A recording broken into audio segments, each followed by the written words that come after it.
नमस्कार and welcome to my YouTube channel. तर आजच्या व्हिडिओमध्ये आपण खूप महत्त्वाचा टॉपिक डिस्कस करणार आहोत आणि तो तुमच्या इंटरेस्टचा नक्कीच असेल. कारण आज आपण डिस्कस करणार आहोत की घर कोणत्या दिशेचं घ्यायचं किंवा कसं घ्यायचं. बऱ्याच लोकांचं स्वप्न असतं की स्वतःचं घर असावं, पण बऱ्याच लोकांना माहिती नसतं की घर घेताना कुठच्या गोष्टींची आपल्याला काळजी घेतली पाहिजे. आणि बरीच लोक वास्तूसुद्धा नाही करत आणि जस्ट नॉर्मल पूजा घालून घरामध्ये राहतात. तर ती वास्तू डेफिनेटली तुम्हाला इम्पॅक्ट करते आणि वास्तू तुम्हाला चूज करते, कारण तुमच्या कर्माप्रमाणे तुम्हाला वास्तू भेटते. तरीही जर तुम्ही घर घेत असाल तर ह्या व्हिडिओमध्ये आपण सगळ्यात महत्त्वाच्या टिप्स किंवा काही गोष्टींची आपल्याला काळजी घेतली पाहिजे ते आपण सर्व इकडे शिकणार आहोत. तर सर्वात महत्त्वाचा मुद्दा जो अजूनपर्यंत नक्की काय करायचं ते लोकांना माहिती नाही, ते म्हणजे दरवाजा कुठच्या दिशेचा असावा. तर बऱ्याचदा आपल्याला माहिती आहे की ईस्ट वेस्ट घर असावं किंवा नॉर्थ दिशेचा दरवाजा असावा. पण मग दरवाजा घराच्या आतमध्ये उभं राहून बाहेर पाहायचं आहे की घराच्या बाहेर उभं राहून आतमध्ये पाहायचं आहे. तर अशा बऱ्याच गोष्टींचं कन्फ्युजन आपल्याला असतं. तर आपल्याला काय करायचं आहे, जेव्हाही आपण घर घ्यायला जातो तेव्हा आपल्याला लक्षात घ्यायचं की घराच्या ब्रह्मस्थानावर उभं राहायचं आहे आणि त्यानंतर घराचा दरवाजा कुठच्या दिशेला येतोय ते आपल्याला पाहायचं आहे. ठीक आहे, तो तुमच्या घराचा दरवाजा असेल म्हणजे ब्रह्मस्थानावरनं तुम्हाला कळेल की कुठच्या दिशेचा दरवाजा आहे. मग ती दिशेचा दरवाजा तुम्हाला त्या पद्धतीने इम्पॅक्ट देईल. जर तुमच्या ब्रह्मस्थानावरनं तुमचा पूर्वेचा दरवाजा असेल तर तो तुम्हाला पूर्वेचे इम्पॅक्ट देईल. ठीक आहे, हा झाला पहिला मुद्दा. मग आता आपल्याला कळलं की आपला दरवाजा आपल्याला कसा फाइंड आउट करायचा आहे. मग दुसरं आहे की कुठच्या दिशेचा दरवाजा जास्त चांगला. कसं आहे की प्रत्येक दरवाजा म्हणजे घरामध्ये आपल्या 45 देवता असतात आणि त्याचबरोबर प्रत्येक पद म्हणजे एक सर्टन डिग्रीचं पद हे त्या दरवाजामध्ये तुम्हाला भेटतं. मग त्या काही दरवाजे मध्ये देव असतात, काही दरवाजांमध्ये म्हणजे काही असे देव असतात की ज्यांची ऊर्जा फार नकारात्मक असते, म्हणजे ते आपल्या आयुष्यातून नकारात्मक ऊर्जा काढण्याचं काम करत असतात ॲक्च्युली. पण जर त्यांचा दरवाजा जर आपल्याला भेटला मग तो आपल्याला थोडे वाईट रिझल्ट देतो. ओके, म्हणून आपल्याला लक्षात ठेवायचं की मॅक्झिमम जे चांगले पद जी आहेत, जिथे चांगले देवता प्लेस्ड आहेत ते म्हणजे नॉर्थ आणि दुसरं म्हणजे ईस्ट. ठीक आहे, ईस्ट पण अलीकडचं ईस्ट. सो बेसिकली जर तुम्हाला घर ईस्ट फेसिंग किंवा नॉर्थ फेसिंग भेटलं तर आयुष्यातले 50% प्रॉब्लेम्स सॉल्व्ह होतात. ठीक आहे, दरवाजा हा 30% of your house energy maintain करतो. म्हणजे तुमच्या घरामध्ये जर जास्त निगेटिव्हिटी असेल तर 30% the contribution is your house door. Okay, so same वेमध्ये आपल्याला दरवाजा कुठच्या दिशेला घेतोय आपण ते फार महत्त्वाची गोष्ट असते. तर बरीच लोक असं म्हणतात की ईस्ट वेस्ट घर आहे, पण दरवाजा जर आपला वेस्टला आला तर वेस्टच्या दरवाजाचे वेगळे परिणाम आपल्याला बघायला भेटतात. तर वेस्टमध्ये बऱ्याच मॅक्झिमम लोकांचे दरवाजे वेस्टला येतात सांगायला गेलं तर. कारण मी जेवढ्या लोकांची वास्तू करते तर बऱ्याच लोकांचे दरवाजे मला वेस्टला किंवा साऊथला भेटतात. तर वेस्टच्या दरवाजाचं असं महत्त्व आहे की बरेचशी कामं आयुष्यामध्ये डिले आणतो वेस्टचा दरवाजा आणि लवकर आपली कामं होत नाहीत. ओके, तर आपल्याला जर तुम्ही नवीन घर घेत असाल तर आपल्याला ह्याची काळजी घ्यायची आहे की आपल्याला नॉर्थ आणि ईस्टचा दरवाजा भेटला तर बेस्ट आहे.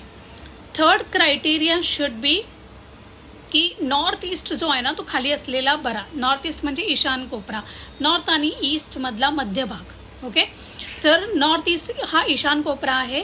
तर ईशान कोपऱ्यावर टॉयलेट किंवा किचन किंवा बाथरूमसुद्धा नसावं. तो स्पेस मोस्टली मोकळा आणि एम्प्टी असेल तर आपल्या आयुष्यातून again 30% of the problem is solved. Fourth important जो भाग इम्पॉर्टंट आहे आणि जो आता बऱ्याच घरांमध्ये कमी भेटतो तो म्हणजे ब्रह्मस्थान. तुम्ही घर घेताना तुम्हाला पाहिजे की घराचा जो ब्रह्मस्थान आहे त्याच्यावर कुठचाच पिलर किंवा भिंत नाही आली पाहिजे. हा एक वास्तूमधला महादोष मानला जातो. आणि ज्या घरामध्ये जर तुम्ही पहा तुमच्या घरामध्ये जर पिलर किंवा जर भिंत आली असेल तर तुम्ही जाणवेल की तुमच्या घरामध्ये कमरेच्या रिलेटेड किंवा पायाच्या रिलेटेड प्रॉब्लेम्स तुम्हाला नक्की त्या घरामध्ये जाणवतील. ओके, आणि जर पिलर आला तर it is one of the most inauspicious property. ठीक आहे, मग आम्ही सांगतो की ती प्रॉपर्टी तुम्ही सोडाच. कारण पिलर आपण हलवू शकत नाही, भिंत असेल तर ॲटलिस्ट हलवू शकतो. पण जर कुठच्याही ब्रह्मस्थानावर पिलर किंवा टॉयलेट किंवा काही आलं असेल ना तर again that is one of the most inauspicious property. Okay. मग आपल्याला 2 झोन्सची नक्की काळजी घ्यायची आहे.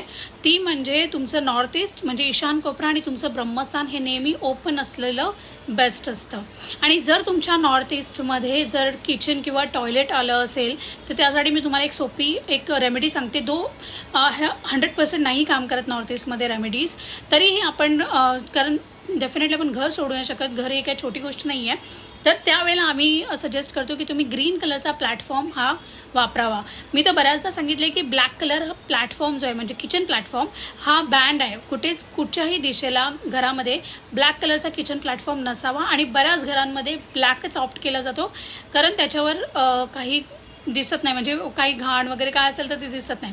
बट जर तुम्हाला कुठच्याच दिशेचा कलर माहिती नाही तर सर्वात इम्पॉर्टंट आहे तुम्ही ऑफ व्हाईट किंवा मोती कलरचा किंवा व्हाईट मार्बल तुम्ही टाकू शकता. ठीक आहे. त्यानंतर घर घेताना आता मी तुम्हाला 4 महत्त्वाच्या गोष्टी सांगितल्या. दरवाजा कुठच्या दिशेचा असावा. दुसरी गोष्ट आपण डिस्कस केली की नॉर्थ ईस्टमध्ये बाथरूम नसावं. ब्रह्मस्थानावर काहीही वाईट म्हणजे कुठचंच पिलर वगैरे नसावा. किचन जर असेल तर ते तुमचं पूर्ण ग्रीन कलरचं नॉर्थ ईस्टला चालेल किंवा मग तुम्ही ऑफ व्हाईट कलरचा प्लॅटफॉर्म यूज करू शकता. आणि घराचा दरवाजा आहे हा मोस्टली आपण ईस्ट किंवा नॉर्थ दिशेला असलेला चांगला असतो. आणि तो कसा पाहायचा तर तुमच्या ब्रह्मस्थानावरनं तुम्हाला आतून बघायचं कुठच्या दिशेला तुमचा तुमचा दरवाजा येतो आहे. ठीक आहे. तर ह्या सगळ्या गोष्टी आपल्याला काळजी घ्यायची आहेत. त्यानंतर आपल्याला अजून एक गोष्ट लक्षात ठेवायची आहे घर घेताना की जर आपण घर घेतोय तर घराच्या समोर घर नसलेलं चांगलं, पण हे इम्पॉसिबल आहे आजच्या ह्याच्यामध्ये. बट जर तसं घर भेटलं तर ते तुम्ही पहिलं ऑप्ट करा आणि असं घर घ्या की ज्याचं नॉर्थ आणि साऊथ मोठं आहे. तर बऱ्याच घरांमध्ये जी रेक्टँगल शेपमध्ये घरं असतात राईट, तर रेक्टँगलमध्ये काय होतं ना बरीच घरं ईस्ट वेस्ट अशी मोठी असतात. तर तशी आपल्याला ईस्ट वेस्ट मोठी घरं नाही घ्यायची आहे. तर आपल्याला अशी घरं घ्यायची आहेत ज्यांचं नॉर्थ आणि साऊथ मोठं आहे. कारण तुम्हाला माहिती असेल मॅग्नेटिक पोल हा नॉर्थ आणि साऊथमध्ये आहे. तर आपल्या घराला ऊर्जा जी भेटते ना ती नॉर्थ साऊथ एक्सिसवरनं भेटते. जर ती तुम्हाला नॉर्थ साऊथ एक्सिसवरनं तुम्हाला जर प्रॉपर ऊर्जा भेटली, तुमचं घर जर प्रॉपरली नॉर्थ साऊथ एक्सिसवर बॅलन्स झालं तर it is one of the fabulous thing आणि ते तुम्हाला खूप पॉझिटिव्ह एनर्जी तुमच्या घरामध्ये फायनान्शियली ॲबंडन्स घेऊन येतं. ठीक आहे. तर ह्या काही खूप महत्त्वाच्या टिप्स होत्या ज्या तुम्ही यूज करू शकता तुमचं स्वतःचं घर घेताना. त्याचबरोबर तुमचे काही प्रश्न असतील तर ती तुम्ही आम्हाला विचारू शकता कमेंट बॉक्सद्वारे. आणि जर तुम्हाला काही वास्तू विजिट्स वगैरे हव्या असेल किंवा तुम्हाला तुमचं घर घेताना तुम्हाला डिसिजन करायला थोडं डिफिकल्ट जात असेल तर नक्की तुम्ही आम्हाला अप्रोच करू शकता. आणि हा व्हिडिओ एंड करण्याआधी सर्वात महत्त्वाची गोष्ट, जर तुम्ही रिसेल फ्लॅट घेत असाल तर तुम्ही पहा की तो रिसेल फ्लॅट का विकला जातोय, म्हणजे त्या घराची हिस्ट्री थोडी तुम्ही काढा कारण ती फार महत्त्वाची असते. कारण एक वास्तू सेम रिझल्ट देते प्रत्येकाला.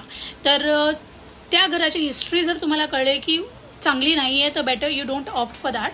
आणि जर नवीन फ्लॅट घेत असाल तर आपण ऑलरेडी डिस्कस केलं काय ते रिसेल फ्लॅटमध्ये नक्की तुम्ही बघा की त्या घराची हिस्ट्री काय चेक करा आणि त्यानंतरच ती प्रॉपर्टी तुम्ही परचेस करा.